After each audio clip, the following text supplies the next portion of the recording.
in it for a leader to be trauma informed? Why would we ask that of them? And what does it actually mean to be trauma informed as a leader? Well, I give you my best shot at an answer. I like to Cool. hold that this, a context for this is that I like to hold that our awareness around trauma and grief, which I also work with, is evolving always.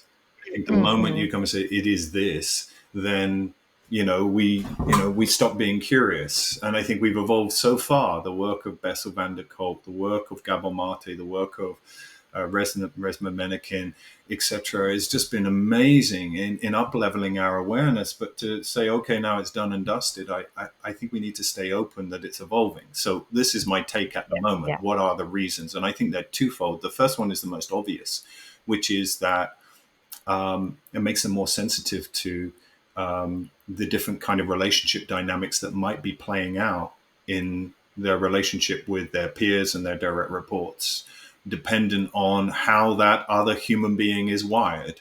And leaders I work with, the most sincere leaders, really want to be more conscious in relationships. I mean, there's that wonderful work by Bob Anderson and Bill McAdams, Scaling Leadership, the book that follows up Mm. from Mastering Leadership, which says essentially what scales leadership, relationship agility. So leaders that get that want more awareness of how to be aware of dysregulation, the big R, the little R's, and that requires them to do some work upon themselves to recognize where they're wired. So I think that's the first benefit. And then the second one is actually they may realize that actually they're presenting persona as a leader, what they perceive as their authentic leader, is in fact rooted in some adaptive behavior.